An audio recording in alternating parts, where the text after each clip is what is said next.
4 feet wide here in Dripping Springs. And then I started my market and all that, and I've never really used it. Do you believe it? But it's all set up, and we're going to do it now this year.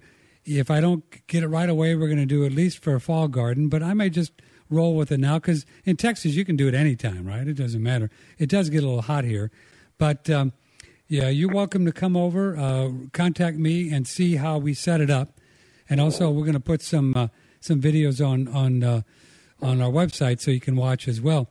Now, Don, the way you helped me set up was with gravel, right? Yes. So there's no dirt whatsoever. No, none whatsoever.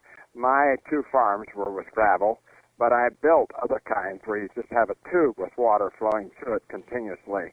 A 4-inch tube with a hole in the top to put your plant with a little sponge around hanging into the water, and the water moves by continuously. Oh. That works as well. Plants love moving water because you get a lot of oxygen in the water. And would you have this water moving like constantly or just every now and then?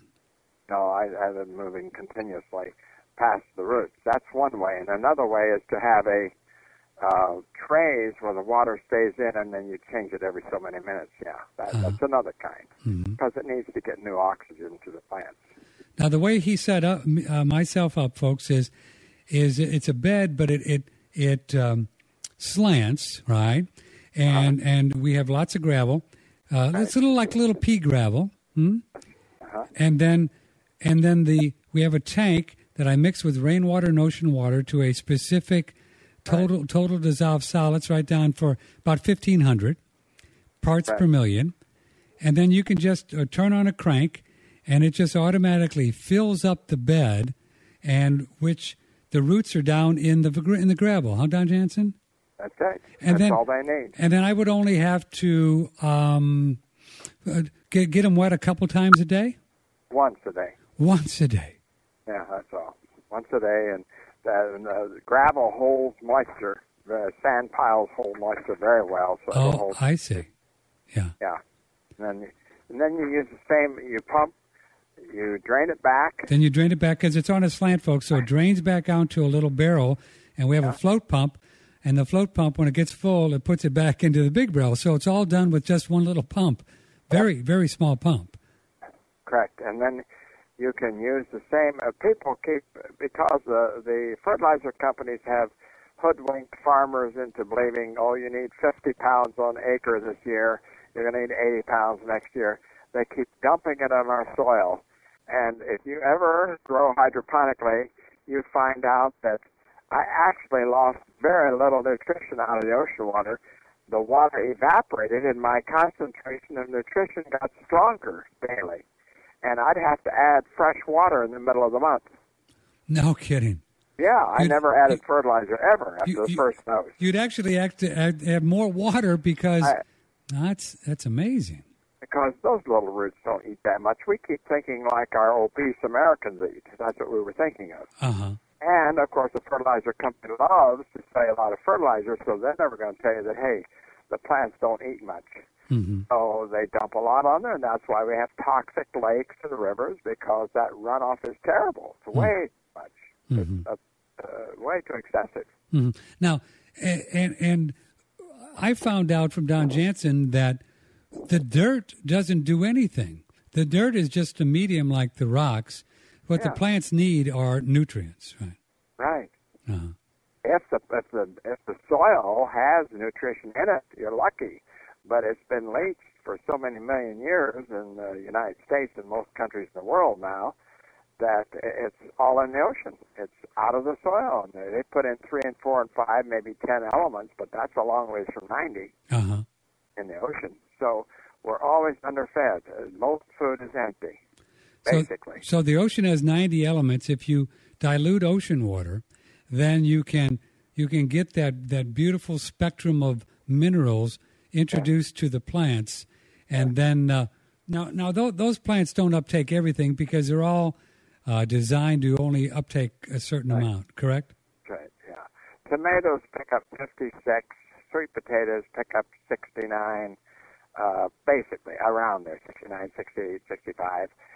tomatoes 56, 55, 57.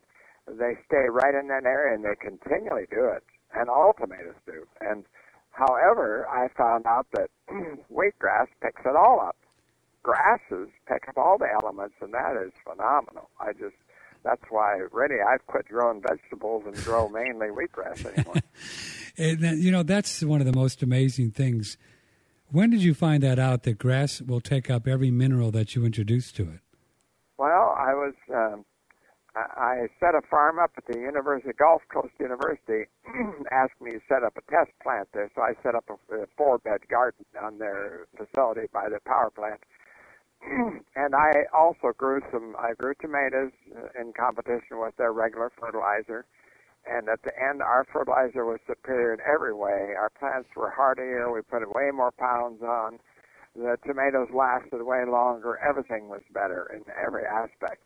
So, but when I was finished, I had set some of the tomatoes, and I had put basil as a companion plant between the tomatoes. And I also had grass growing on the side, not on the beds, but on my own. So I took those good tomatoes and my wheatgrass and checked the enzymes in the lab close by here in Gainesville. And it came back that the essential amino acids of wheatgrass were 5 times higher than my ocean-grown tomatoes, all 21. And I thought, why am I knocking myself out for 3 months to grow a tomato when wheatgrass I can clip every 10 days, and I have a food that has 5 times more amino acids. It picks up all the elements. I had that tested, and sure enough, it took all of them. It's such a superior plant when you feed it ocean water that it's not worth growing other food.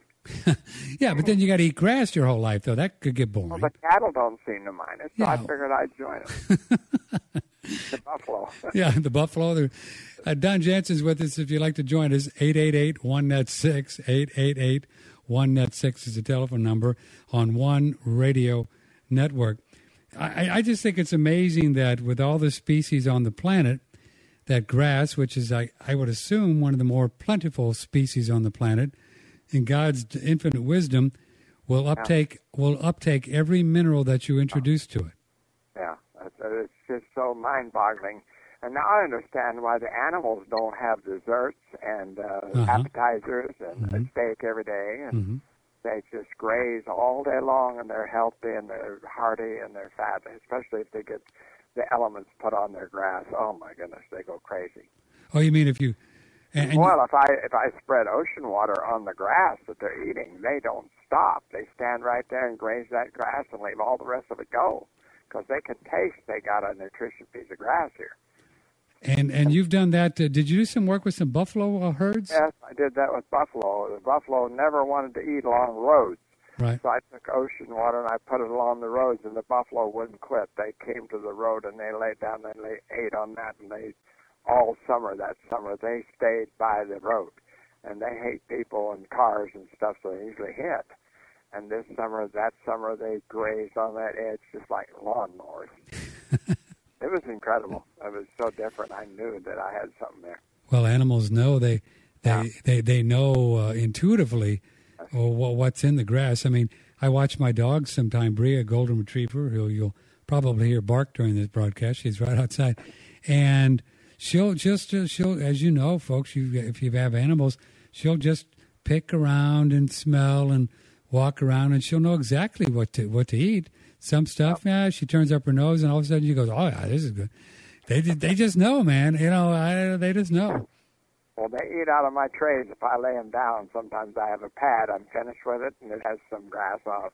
They come over, and the cats and the dog, they will eat that grass right off the top, pull it off the top, and chew it. Now, folks listening now, and it's easy to get. You can get gallons of ocean water, and not very expensive